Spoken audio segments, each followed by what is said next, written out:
Why are you RVing? It's not cheap. It could be a cause of frustration. Does any of this ring true? Educate yourself before you get into this RV lifestyle. This is why we've been doing it for many years. Hey guys, we are here at the Greater Philadelphia RV Show. We're enjoying a nice rainy day inside, and we're going to do a video today that's really important. I think something that really needs to be said. There's been a lot of talk on YouTube lately about RV quality, and customers are extremely unhappy with quality. We've talked a lot on this channel about RV quality, and even more so lately, the topic of frame flex. And like MJ said, another reason why we're doing this is we've received a lot of emails and comments say, hey, what is your guys' opinion on your guys? That sounded so Jersey. You guys is... What is your opinion on this? And we're going to give you our opinion. Now, listen, there's a lot of good videos out there. We're going to link a bunch of them down below, ones that are really dive into each topic we're going to talk about in this video from people who have done a lot of research into this. We took some from those videos and just a lot of things that we have seen throughout the years. The bottom line is that it's not a simple one-stop answer. There's not one person or one organization to blame. There's a lot going on, and we're going to touch a lot of those points in this video.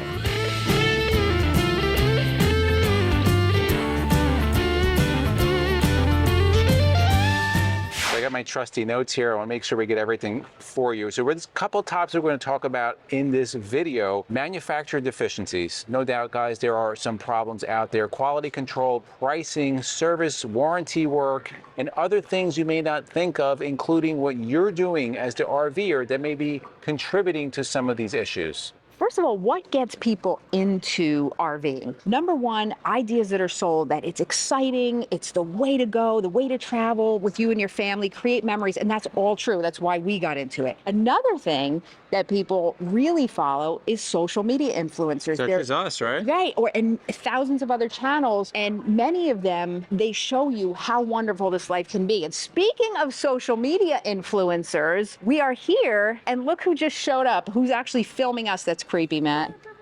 I'm filming you, filming me, filming you. So yeah, Matt is one of it. So we're talking about what gets people into RVing. What about handsome gentlemen? Handsome gentlemen, social media influencers. Ask me the question. So you have sold a lot of RVs. You've dealt with a lot of people that are getting RVs. What are some of the big reasons that people tell you why they're getting an RV? Because obviously it's a lot of money. For sure. So why are they doing it? So there's definitely a few. One of them is a lot of people just try to chase the nice weather. You know, you don't need to have a mountain home and a beach home in a forest home when you have an RV. Your home is where you park it. Home is where you park it, you know what I'm saying? So that's one reason. Another reason, there's a lot of travel nurses that we get, and they get these contracts. Also, electricians and, you know, the hurricane crisis people. Right. They literally work where they live 3 months, 6 months, a year at a time. Good point. Like Good point. Retirees, they don't want to buy a house in Florida. How are you? Thank you. They don't want to buy a house in Florida. They want to have a place, or their kids are coastal, they say. So they have a kid in New Jersey, and then they have a kid in California, you know what I'm saying? So you definitely don't want to buy a house in California. Hell no. Just the property is just so expensive. So, you know, you get a nice fifth wheel, and then you can park it anywhere you want. But there's so many, there's dozens and dozens of reasons.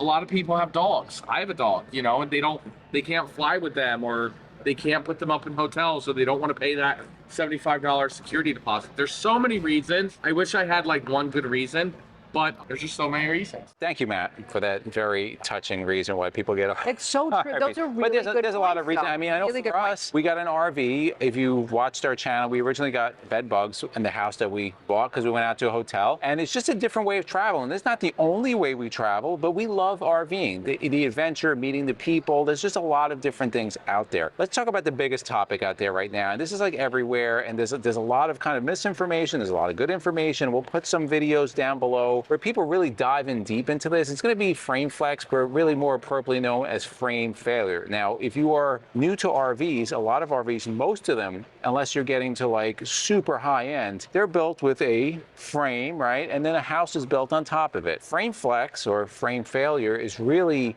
mostly specific to fifth wheels, larger fifth wheels, toy haulers, production fifth wheels. And what it is essentially a failure of the frame, causing, a lot of times it happens over here at the pin box, you know, causing, this should be nice and firm, causing this to move around, cracking in the fiberglass, cracking in the frame, and eventually just an overall failure of the structure of the RV, causing it to be many times unusable. Now, we know a few people that this has happened to. It's not a good situation because these things are not cheap. They're quite expensive, and is a big thing going on out there, and there's a lot of doing this. Manufacturers blaming frame manufacturers, and frame manufacturers saying, well, it's not really us, and customers not happy. And we want to kind of dive a little bit more into it and just kind of say, like, where is the truth? Somewhere in there is the truth, or maybe it's not just a simple one answer truth. Guys, you have a lot of information we want to cover in this video, and what makes these videos possible are our great sponsors, one of them being RVmattress.com by Brooklyn Bedding, and they make RV specific mattresses. They have wonderful products for RVs. They also have products for home. If you're a part-time RVer, grab a mattress for home. That's what we did. They have all different products. They have cooling pillows, weighted blankets, sheets, you name it. The beautiful thing, if you're not part-time and you're full-time, you can get that mattress delivered right to your campground. They also have a 120-night sleep trial. So if you don't decide in a week that you don't like that mattress, take the full 120 nights, guys. If you don't like it, you don't need to keep that mattress. They have all different types of mattresses. So if you want a memory foam, or you want coils, or you want a hybrid of both, you can get that. And again, there's RV specific, headquartered in the USA. We love ours. We've had it for over 2 years. What's awesome is that they have a special going on just for a few YouTube channels for the whole month of March. If you go to rvmattress.com/endless, you put in your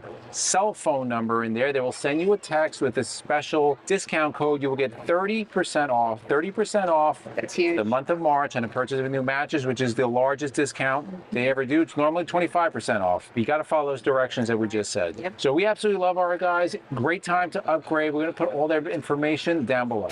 One of the reasons, Accusations. yes, for this frame, that's a mouthful, frame failure issue, one of some is substandard frame structure. Right, and that's the big one that, you know, a lot of customers saying Lippert Industries, they build the majority of frames for RVs, for fifth wheels and for travel trailers, especially the production ones. They're almost all Lippert, and Lippert's to blame, Lippert's to blame. That's not our words. That's not our words. What's That's being just said. When you build that many frames, are there chances that some frames can fail? Yeah, certainly there's chances. In any industry, there's constant recalls on motor vehicles that are built by machine. That is a possibility, and I'm sure there's a margin of error built into there, but that is likely not the cause of every failure that's out there. So another reason that is put out there that a lot of people talk about, again, we'll put those links down below to different videos, is manufacturers not building to the frame specifications, and not specifically when it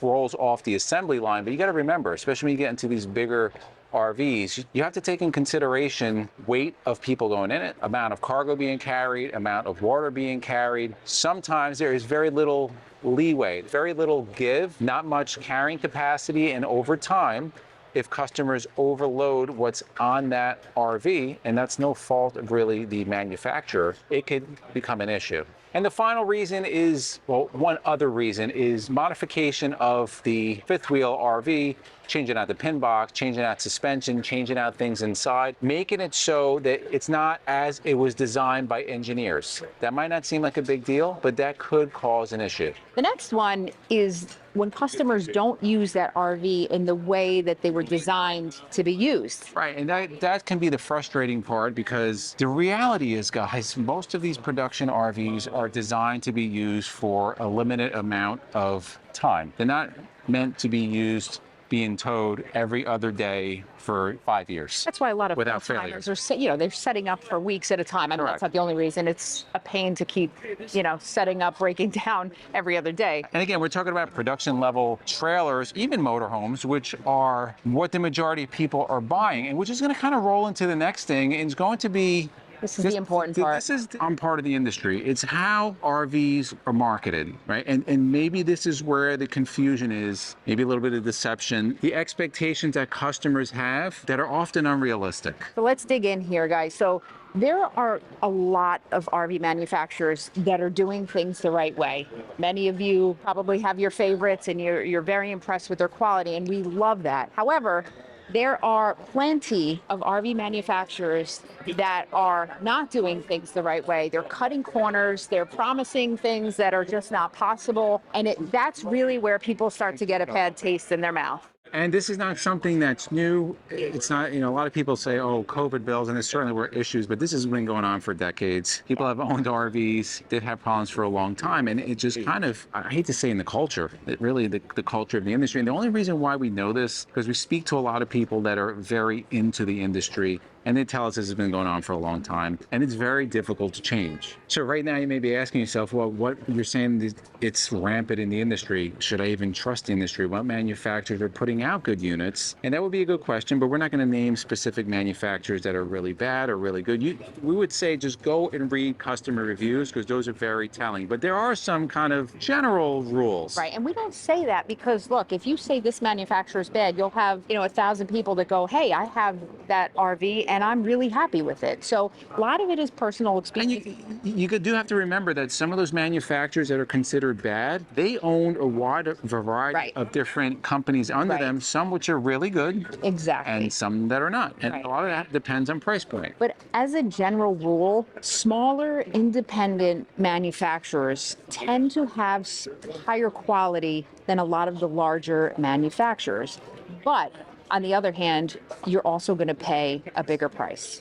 Now you buy a new RV, and a lot of people bought new RVs, and this is a big source of frustration, is you buy the RV and something goes wrong and you put a warranty claim in and now you don't have your RV. And this is a big problem with the industry, both at the manufacturing level, at the after service level, warranty level, and at the dealership level. It's a problem because the reality is a lot of manufacturers are not very good at claiming warranty claims. And there's some companies that are a lot better than the others. And this one we know for sure. Alliance RV, and this is not a plug for them, are known to be really good taking care of their customers after sale. We just dropped their motorhome off for service, and I was talking to the service guy there, and I saw there was a line of Newmars, about 6 Newmars that were coming in. I'm like, this looks like a Newmar service center. This is right. He goes, well, no, actually, the reason why we're having so many now is because we are an authorized repair center for them. We do warranty service. They actually reached out to us because they didn't have anybody in the area, and they asked us if we want to do repairs for them. But there's another company that we will not do work with anymore because they nickel and dime us for everything. So that is really important when we talk about buying an RV. You want to read about the customer feedback. You also want to buy into a really good dealership because you will need to have service later on, and some dealerships are much better than other dealerships. And we know you guys, and we know some of you are going to put in the comments, how dare you say that? And you don't tell us who that other manufacturer is. Guys, it's not our place to say. We can choose to say or not. But what we do highly recommend is that you do your own homework. Again, as I mentioned before, there are a lot of RVers out there that have had wonderful experiences with manufacturers that other people hate. So it's not our place to say this one's good, this one's bad. We're just not going to do that. So we just touched on the dealers, the manufacturers, the warranty, everybody outside, everybody else that you can blame. But now we need to talk about us. And when we say us, we mean us generally, collectively, as RVers. That's including you out there. All right, so we're going to ask you some questions. I have them written down here. These are really important things to think about if you aren't RVing yet. And if you are, you can ask yourself them too. Why are you RVing? Are you up for the challenge of RVing? A lot of people jump in, especially during COVID, had no clue what was really in store for them and were quite overwhelmed. And the question, why are you RVing? That's a really important one. Are you RVing because of a RVIA, Go RVing commercial you saw that you think you're going to be on the side of the mountain with the perfect sunset and everything's, you're the only one there. Right. There's nobody else around you. You can, that can That's happen. highly unrealistic. But it's not going to be all the time. So the next question, are you expecting to get more out of your RV that is realistic? Now, this is something that we need to talk about, guys. And this is kind of our biggest point that we're trying to make with this video. And we have other questions too. If I'm going to take a flight somewhere, okay, I can choose to fly Spirit, Frontier. Nothing wrong with that. No, nothing. I've done it. I can choose to fly United. I can choose to fly Emirates if I'm going somewhere that is. British Airways, Virgin. There is a wide variety of flights, and there's going to be a wide variety of cost involved with these flights.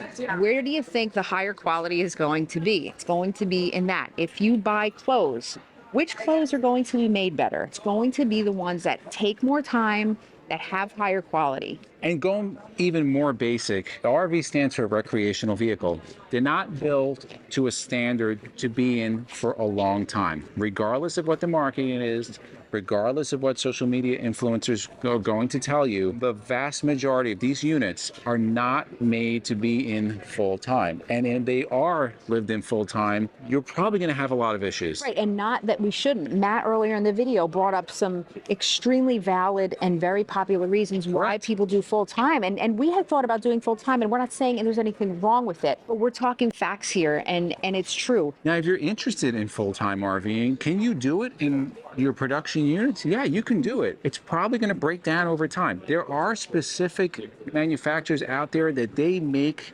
specific for full time. You have your Prevost buses, right? Those guys are made for rock stars to be traveling 2 million miles over a lifetime. You have companies such as Spacecraft and New Horizon, beautiful units. Well, Spacecraft and both New Horizon make their own frames specific, and they make and design those units from the wheels up to be in full time. But here's the catch. You're not getting one for $100,000 new. You're talking anywhere between $300,000, $500,000, $600,000. What it will cost you to be in a house for a depreciating asset. So if that is something that you want, that freedom, and you want to travel, you can certainly do that, but you're going to pay a lot of money for it.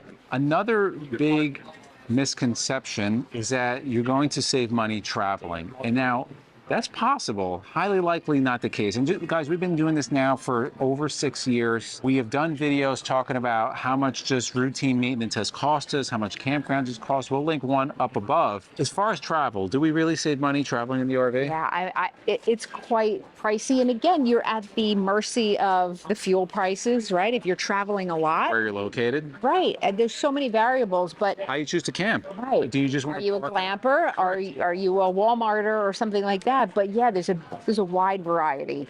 In conclusion, guys, we did this video to help educate those that may just be entering the industry and kind of start a discussion too with you, those of you that have been around for a while and have been through years of RVing. We're not slamming any manufacturers. We're not slamming full-timers. We're not slamming part-timers. It's just bringing a variety of opinions to the table. Yeah, we want you to educate yourself before you get into this RV lifestyle. It's not cheap. It can be a cause of frustration, but there is a lot of benefit to it also. And this is why we've been doing it for many years. Guys, we've done a lot of RV reviews, a lot of tours from entry-level units up to very high cost units. And there is a difference. So should a budget-friendly RV be made poorly? No, that's not what we're saying. But what we are saying is that I think people need to understand that when you are purchasing something like that, you're not going to get a $500,000 quality RV spending $100,000. Correct. And if you're spending $500,000 on a production motorhome, you're not going to get the same lifespan that you are on a $3 million Prevost motorhome. So you got to understand that also. And even in that $3 million Prevost motorhome, because we personally know a mechanic that is the maintenance mechanic for a Prevost for a NASCAR team, and they budget $75,000 a year to keep that on the road. So just understand that. There's nothing perfect here. You have to have realistic expectations, and there has to be, hopefully, a lot of change, both from the manufacturers putting better quality, not selling something that's unrealistic, and from the customers educating themselves through videos like this and videos like other ones we're going to put down below on what to expect. So in the comments below, guys, let us know what has been your RVing experience. Does any of this ring true? Did any of this hit home? And if you like videos like this, guys, to the left of us, we're going to put our RV newbies playlist, we'll put our RV tours playlist, and for myself and MJ, it's a journey of a lifetime, and we'll see you on the road.